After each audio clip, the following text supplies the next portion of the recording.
মিশিগানের রাস্তাগুলোতে automatic licence plate reader ALPR প্রযুক্তির ব্যবহার নিয়ে শুরু হয়েছে তীব্র বিতর্ক। একদিকে পুলিশ বলছে এটি অপরাধ দমন এবং নিখোঁজ ব্যক্তি উদ্ধারে অত্যন্ত কার্যকর, অন্যদিকে ACLU এর মতো সংস্থাগুলো এই প্রযুক্তির মাধ্যমে নাগরিকদের ব্যক্তিগত তথ্যের নিরাপত্তা এবং গতিবিধি ট্র্যাকিং নিয়ে উদ্বেগ প্রকাশ করেছে। এই নজরদারি প্রযুক্তি কি সত্যি নিরাপদ? আইন প্রণেতারা কেন ডেটা সংরক্ষণের সময়সীমা বেঁধে দিতে চাচ্ছেন? বিস্তারিত জানান রিপোর্টে। মিশিগানের রাস্তাগুলোতে এখন প্রতিটি গাড়ির লাইসেন্স প্লেট স্বয়ংক্রিয়ভাবে স্ক্যান করা হচ্ছে।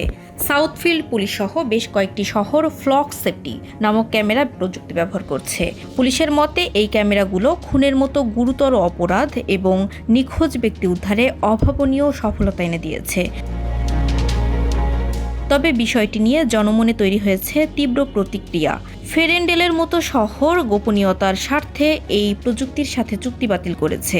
ACLU মিশিগান শাখা বলছে, প্রযুক্তির উপকারিতা থাকলেও পুরো রাজ্য জুড়ে একটি বিশাল ক্যামেরা নেটওয়ার্ক তৈরি করা নাগরিকদের ব্যক্তিগত গোপনীয়তার জন্য হুমকি। আপনার এই গাড়ি কোথায় যাচ্ছে, কখন ফিরছে, এই প্যাটার্নগুলো রেকর্ড হওয়াটা বড় একটি উদ্বেগের বিষয়। পরিস্থিতি সামলাতে মিশিগানের আইন প্রণেতারা দুটি নতুন বিল উত্থাপন করেছেন। বিলগুলোর মূল দাবি হলো তথ্য সংগ্রহের 14 দিনের মধ্যে তা ধ্বংস করতে হবে, যদি না সেটি কোনো বিশেষ তদন্তের জন্য প্রয়োজন হয়। অর্থাৎ নির্দোষ কোনো মানুষের তথ্যের ওপর অহেতুক নজরদারি চালানো যাবে না।